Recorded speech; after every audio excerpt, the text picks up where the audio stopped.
The smoke from the grill couldn't mask the tension in the air as my husband, Mark, stood up to make his traditional Labor Day toast. Our backyard was filled with family, his mother, Linda, holding court from her favorite lawn chair, his siblings nodding along to whatever story she was spinning now. "I want to thank someone special," Mark began, raising his beer. "Mom, you've been our guardian angel. Without your generosity, we wouldn't have this beautiful home. Our kids wouldn't be in private school, and my business would never have gotten off the ground." The familiar knot formed in my stomach as I watched Linda beam at her son. She was good at this, the benevolent matriarch act. So good that even my husband believed it. "To Mom," Mark continued, "who gave us the down payment for this house, who pays our kids' school tuition, who invested $50,000 in my startup."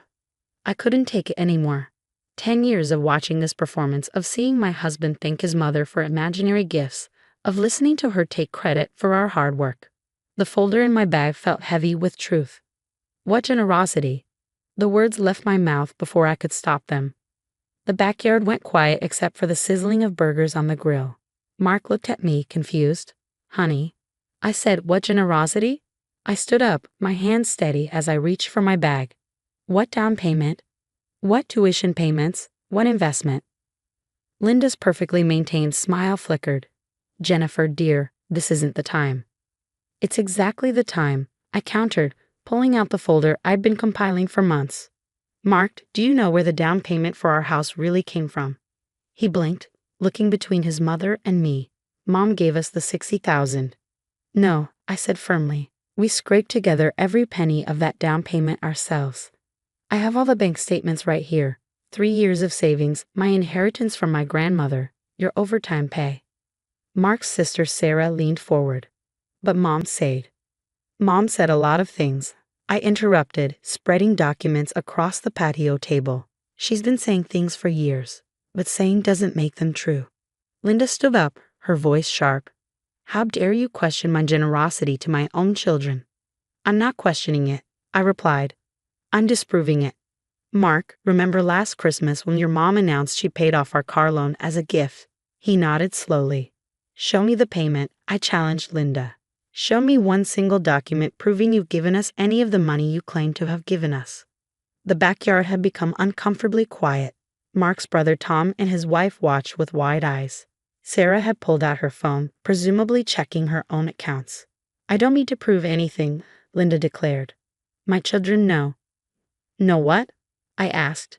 "Know that you take credit for every financial success we achieve on our own.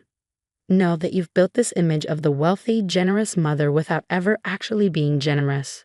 Mark picked up one of the bank statements, the private school tuition. "We pay it," I said softly. "Every month directly from our account. I have every payment record for the past 3 years. The business investment," he continued, his voice uncertain. "Your severance package from your old job, plus the small business loan we qualified for. Remember all those nights we spent working on the application?" Linda's composure was cracking. "You're twisting things." "No more twisting," I said, pulling out a timeline I created. "Here's every financial gift you've claimed to give us over the past 10 years. And here's the proof of where that money actually came from, our own hard work." Mark sat down heavily in his chair. "Mom, is this true?" Linda's face flushed. "I was going to help. I meant to contribute. But you never did," I finished. "You just took credit for everything we achieved on our own. And the worst part, you made my husband believe he needed you, that he couldn't succeed without your help." Sarah was furiously scrolling through her phone. "The down payment you said you gave us for our condo." "Check your records," I suggested.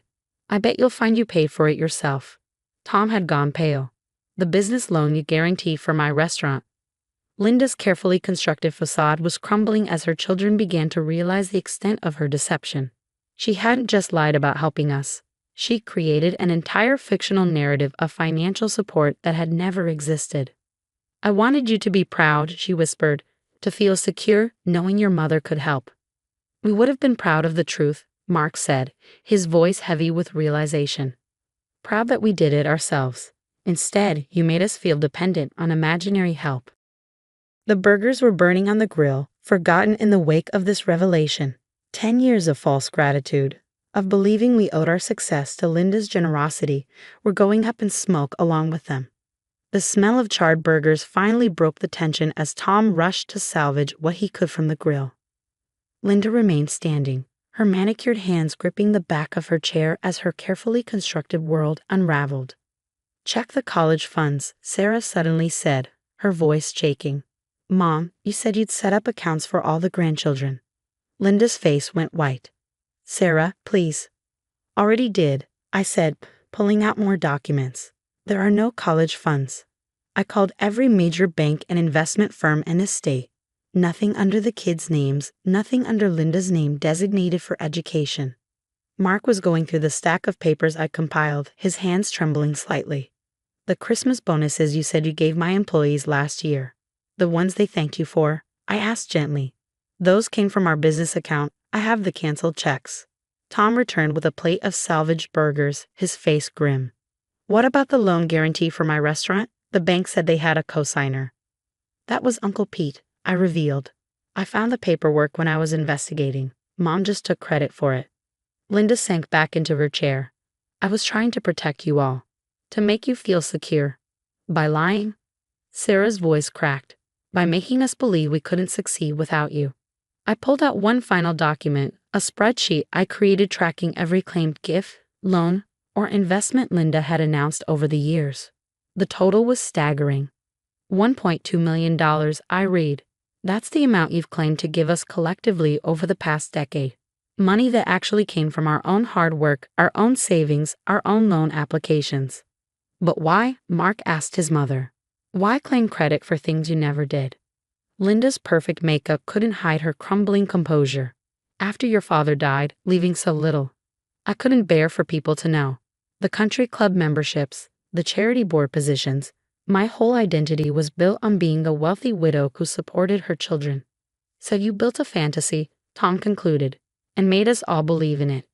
"The funny thing is," I said, "we actually succeeded without your help. Every single achievement you claimed credit for, we did that ourselves." Sarah was still checking her phone. "The down payment for my condo. I found the transfers. It was my own savings. All of it, but I've been thanking Mom for years." "That's what makes me angriest," I admitted. "Not just the lies, but how you stole our pride in our own accomplishments. Made us believe we needed you to succeed." Linda stood up again, desperation in her voice. "I can explain everything. I have investments coming through." "More lies?" Mark asked quietly. "More fictional money?" "I had to maintain appearances," Linda burst out. "Do you know what it's like in our social circle? Everyone expecting the wealthy widow to support her children." "So you let your pride destroy our confidence," Tom said. "Made us believe we owed our success to you instead of our own efforts."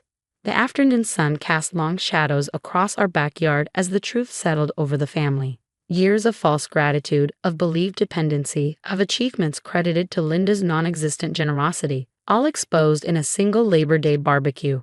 "What happens now?" Sarah asked, looking around at her shell-shocked siblings. I reached into my folder one last time. "Now we reclaim our success stories. I've documented every major achievement each of us has had, with proof of how we actually accomplished it. No more fictional help, no more stolen credit." Linda dabbed at her eyes with a monogrammed handkerchief. "You're destroying this family." "No, Mom," Mark said firmly. "You did that with your lies. We're just finally seeing the truth." 6 months after the Labor Day revelations, we gathered again in our backyard. Not for a barbecue this time, but for a different kind of celebration. Mark's business had just landed its biggest contract yet, completely on its own merits. To actual achievements, Tom raised his glass. No fiction, no fairy godmother, just hard work and determination. The changes in our family dynamic had been seismic. Linda no longer held court at family gatherings, no longer made grand announcements about her fictional generosity. Instead, she sat quietly at the edge of our celebrations, watching as her children discovered their own strength. "The therapist says it's called financial gaslighting," Sarah explained, showing me her notes from the family counseling sessions we'd all been attending.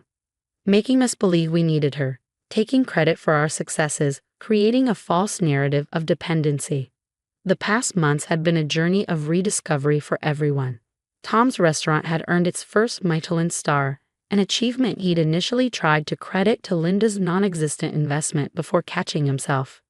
Sarah had bought a second condo, this time celebrating her own saving ability instead of fictional maternal help. You know what's ironic? Mark said, joining us with a fresh round of drinks. We're actually doing better now that we're not waiting for mom's imaginary help. It's like being free from golden handcuffs we never actually wore.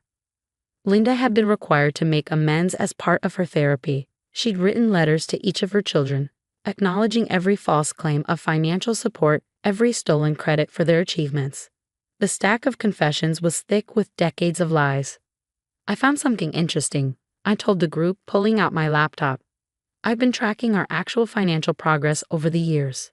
Every time Mom claimed to help us, we actually figured out a solution ourselves within weeks. We never needed her fictional money, we just thought we did. The evening air was cool as we sat around the patio table, sharing true stories of our achievements. No more fictional down payments, no imaginary investments, no phantom college funds. Just honest accounts of hard work, careful planning, and real success. Remember when she told everyone at the country club she'd funded my entire restaurant renovation? Tom laughed shakily. I spent 3 years believing I owed her for that. Turns out, I did it all myself. The kids' private school tuition, Mark added. Every time I struggled with the payments, I felt guilty for not being as successful as Mom's fictional version of me. Now I'm proud we manage it ourselves. Sarah pulled out her phone, showing us her new financial tracking app. First time in my life I'm actually seeing where my money goes instead of believing Mom's managing it all somehow. Linda had lost more than her fictional role as family benefactor. Her country club friends had quietly distanced themselves as the truth spread. The charity boards she'd sat on, claiming to be a major donor, had asked for her resignation. Her carefully constructed identity as the wealthy, generous widow had crumbled. She's starting over, Sarah reported. Got a part-time job at the library. Says it's the first real job she's had since Dad died. Maybe that's better than living in a fantasy, I suggested. At least it's honest work. As the evening wound down, Mark pulled me aside. Thank you, he said quietly, for having the courage to speak up, to show us the truth.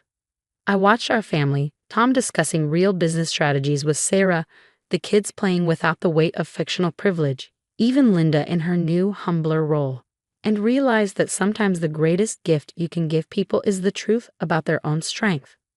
We all did it ourselves, I reminded him. Every success, every achievement, it was all us. We just needed to see it. The stars came out over our backyard, witnessing a family finally free from the burden of imaginary generosity. Our achievements might be smaller than Linda's fictional gifts, but they were real, earned through our own efforts and determination. Sometimes the truth, the less glamorous than fiction, sets you free to become who you really are.